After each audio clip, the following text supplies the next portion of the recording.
Please spare me 1 minute of your time. Na the entire day bia na me ka ha life asema. Enyum ye ameba be breaki eka ho. Empanimfo so about to atwere be ma dem. Nanso ma ne bebre na sa wo betotuo ne be ma so onfa ntwere ne dem no. Onko no de tuo ne be kwa kokuma boa. Ano nam no ma ho. Meka ene kwase abu a ewo ma ne mema ntem. Mema se ma nye, ema se mema nye. Eba ne sen. Eno obi na obi na tie ne nso na wonom ya atamfo. Enyumi ya meba be breaki a true story. Oyonko bi a ye friend ya Boakye. Ne ho asem ene ne nkomodie ena Djka adofo edito nwumwe.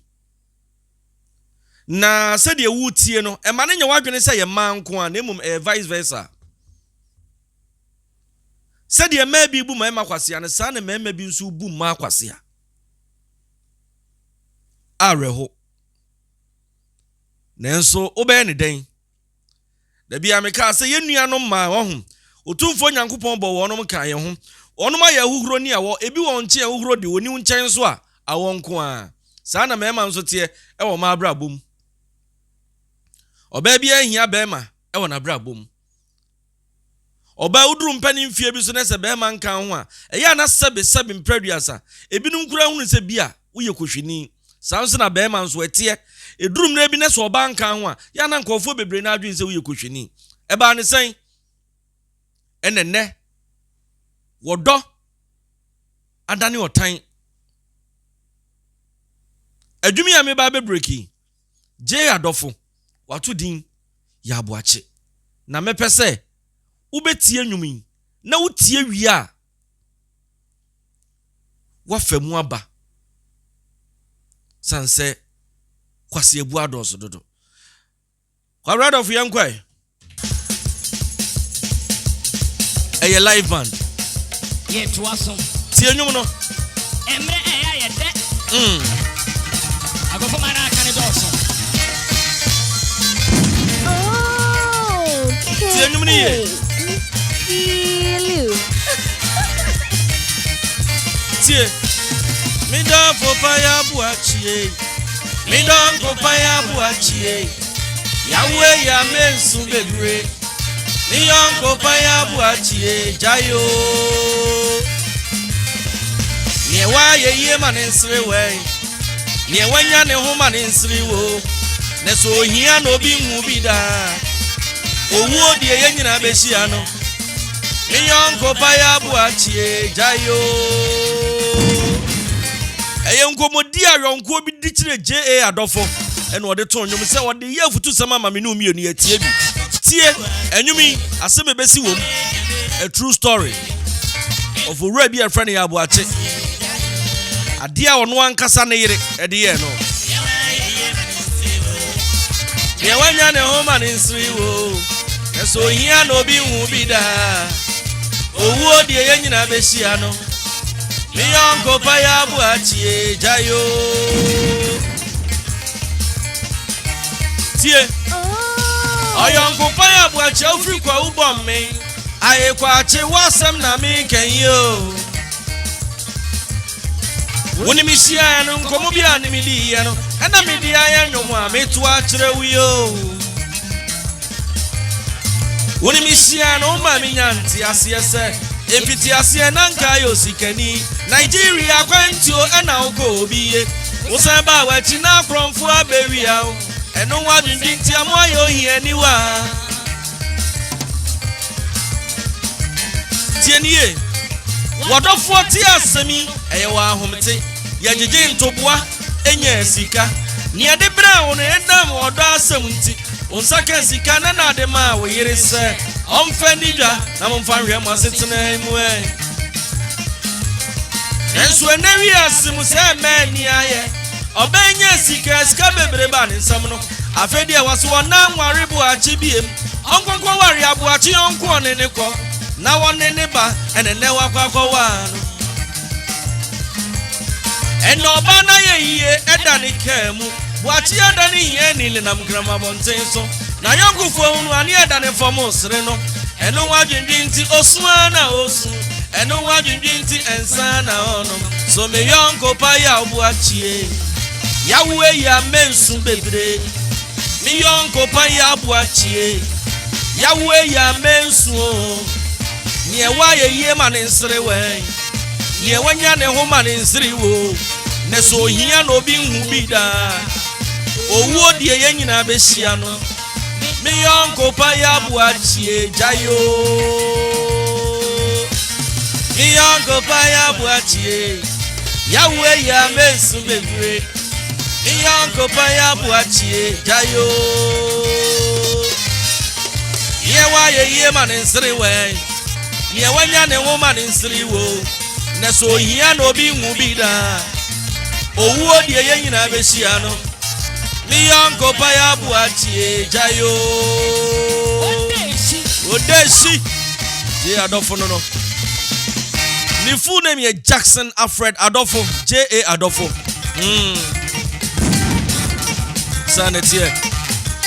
Sanetie ehu minu ya enwumi afutu sama ofa no wom enesen me mesua bibi bebre ne se bia wantia oso be ma bi ne e friend ya Boakye ofiri kwawu obomen no se kwache wasem e no oba beken ose ya Boakye ni hye o ma ne tiase se mfitiase no ye sika Nipa no ye sika Mapa na bibi wo ne nsam na no okọ Nigeria eba sa time Ghana ye kọ Nigeria ne ade etetire wono mpam ye ma ye ba yikurom kombesi ye abrantie ne yeso okobi ye japade bebre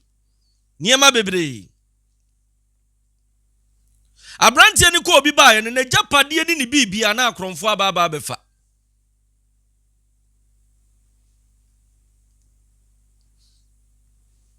na nam senti no ema abrantie ni beye ohiani wa ohia brutu ebeka no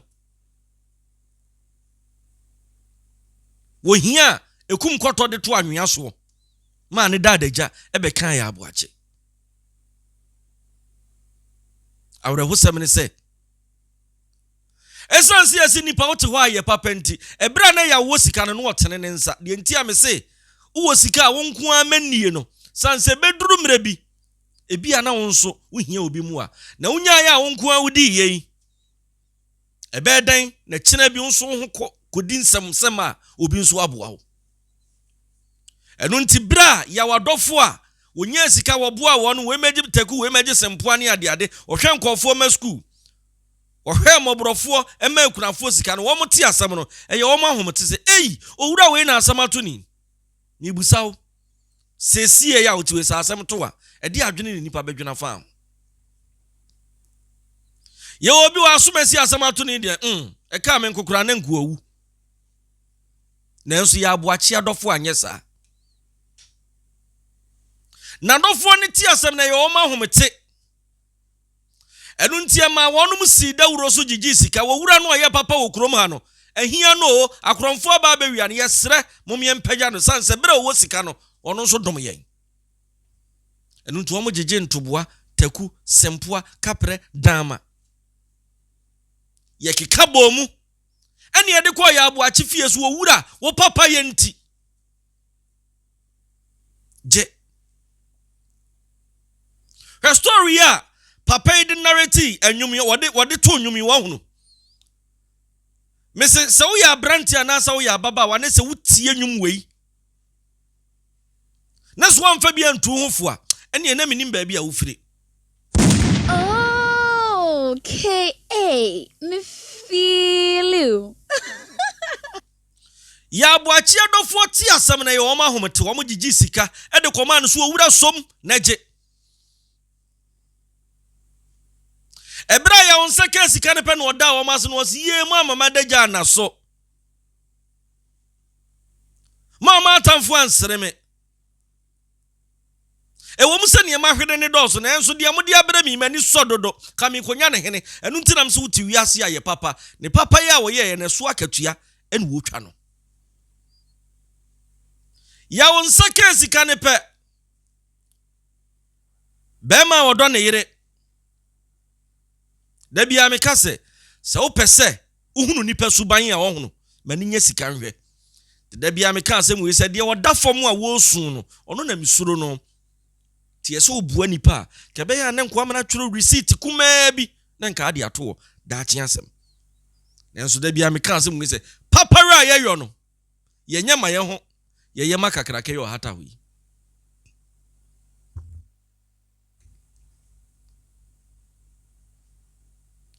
ya bo achinse ka sika woda wo no masepe anadwo da suom no onya ne yere eno wo so oba pa wana adam akire wo hwem akire mini wa bibia ni ahwe ne yie asema me be ken kwa da na kan wo so oba tie ne yie sika ya mayonkofo de bra min wadama una maduane die asemisi wana anu aduane nkakra mintimi nkase be ma menko am de tumbotom ebia na asem asi kura ntimi pia nam de akono no monsa na ahye enu ntigie wono oba fadani daniani fadadani kakra na ma de munim kwan ya mofa so a motutu fie enu ntisika mi nyimu kapreba je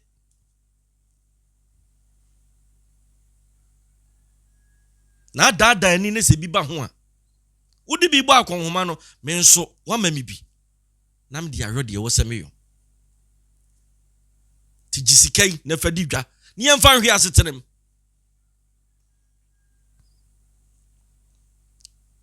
hwa adwena be me yafa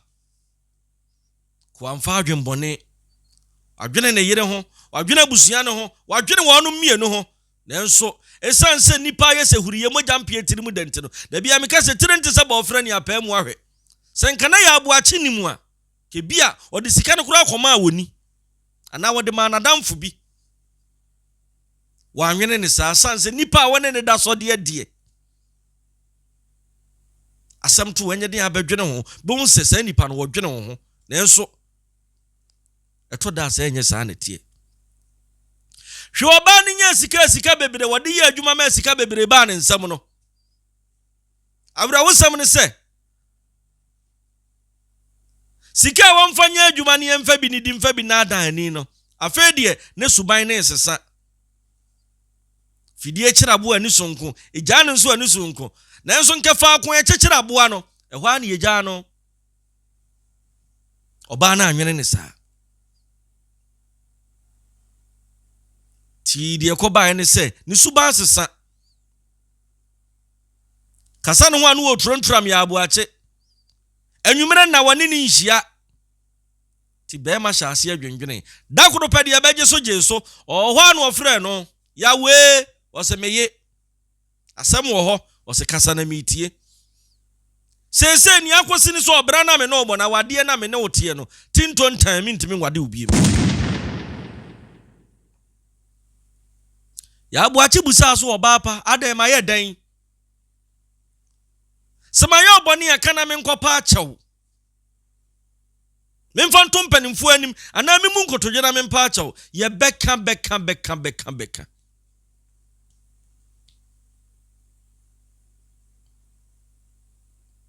oba ne se de tia ne tie etuo enkotwere de etwere wontimi ne yaw entene bi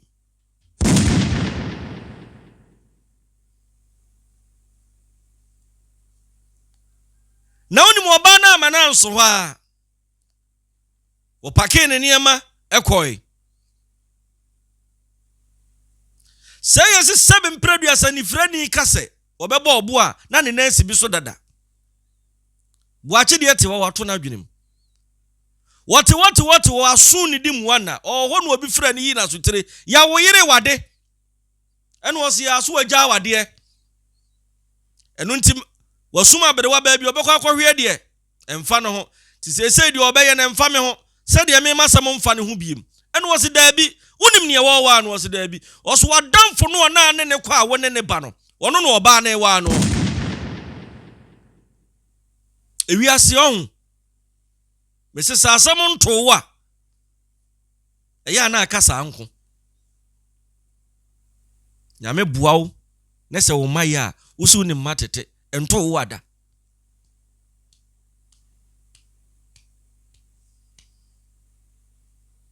wose de wose me se wadamfo no na ne kura wone ne ba no de na wo sika na oton sama ne nom wanhia wo a no wo bu ada no ono na saa bere wo yire na akwa no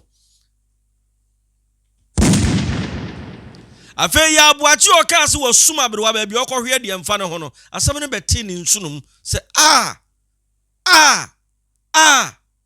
adan oba boni be na me de aye wo a wutimi di me boni ente se me se wo hunu atemu da Nyankopon de amrobes bi ho beche wo nom sanso obi wo ho a me nso sokro no so me nso so amrobin so na emom ebia na ne maame da wusu ana ne kunu bi da wusu ne yiri bi da wusu a wo wuo ene ma sa na dwo no a wode ne ho kodwo gank so okwa akopesika ene ye che no boni ni bi so hwe se boni we obi di ye wa e chen se di amro besa ba be wi awo wo sa nipa no wo ye more than amro ba sanse boni bi ti nipa sunsum mu ekum nipa kra na tie de to ya Boakye enu nti free sa ya Boakye yire eja no wa bro de sika twitwiri de de ma no se yemfa mobra no wa ma ni sika ni bi no se eja no ko wa na damfo nti efiri ho ya obedane sadwiam afedi sika ni pa na nanimu onyam wo ba na nkofo pantoma gu won ya nante so no ya obefon ye sekrata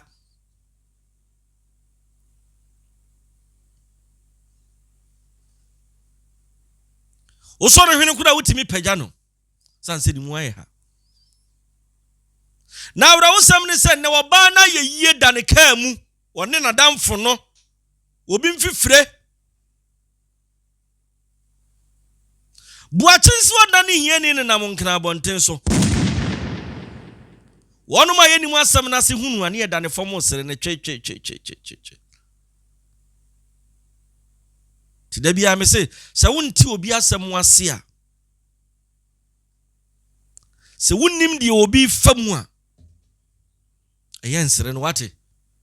jam se defo wonim asam na se wote ya pe no afrase no abone se agono no wo sere wo hia buruburo bache yawo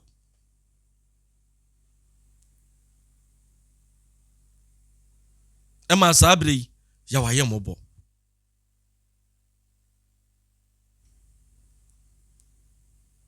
obi nko obi ma wa pra ne hu nyina de am oba di na wu hwe obi apra ne sike won hu nyina de ama be ma so mfa nkotena buruchiri be ma edi na wu wa bona bra ne sun ye kasi abu wa bra wusun a bo ya bo wu ya unyanka abesu na nipa koro san de tuo gina wo so wo de aba gina wo so ya ma menom ne ne ta ya sa de ne pa wo de aba ne bo ye se wusun kamo wano ubie wano metia wo so afei na supon hiniu na wusugu yem sana oba bi dia ye be ma bi sana be ma bi dia ye oba bi wa bona bra ne sun wo de na hwefom se tim oni pagafo wa na epagya no ye ni asem anase no jamse de yefo ye hu ane ye sere menua me se aba ye de bo kokosachi no ye de bebo ba aba ye de bo tachi no ye de bebo ba na yiwan ya ye di aboa kokosachi a amani tiri hu amfuda no afi so na se maso ane ntakrabo anyina edwane ti asem a me kan hwe ene wan fa anya se de wote so obi abodwe sa hia no wasansuo na de ase wodi ho ade ba ko eya ene se wapro hu nyina watam ne owo nyina ade ama kwabrane seje Ni yɛmfa mmɔ bra na daakye yɛnya bi de ahye ya no pipiripie mu nyame nko me no mienu ɔgye a no ɔde awasa ne sirem no ayɛ ne basa awreho nanso onyum no ekɔ akyire no Djka adɔfo etu ya aboakyefo wɔse ya aboakye wɔ mu sɛ wɔn nyina ato nanso mehwɛ mu a obi asɛm senew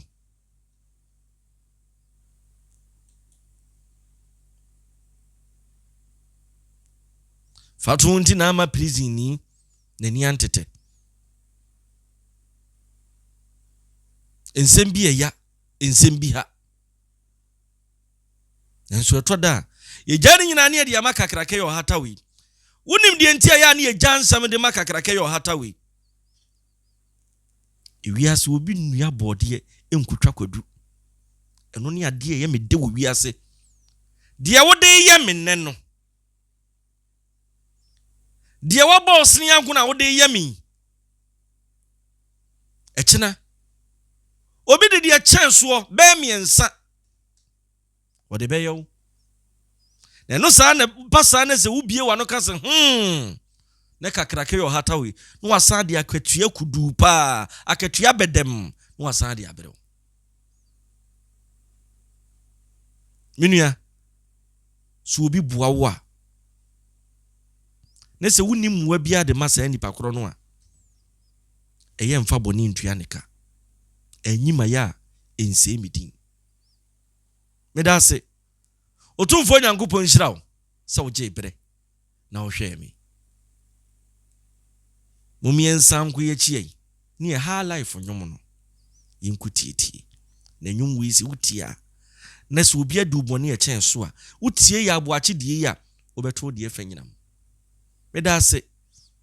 subscribe to channel no na me betena ha na me woroworo me ho bɔ ma Djka enka mo be subscribe na kamfo edema wayonkofo kamfo channel we ma wo yire subscribe ma wo kunu subscribe ma wo man subscribe ne beboa eye Djka Nyansapo TV Djka Nyansapo TV o subscribe wi a no wa press notification button no say there be ya the videos ni bi ba obenya bi ahwe ebia na person frame me me number ni 0244 547468 me personal number no 0244 547468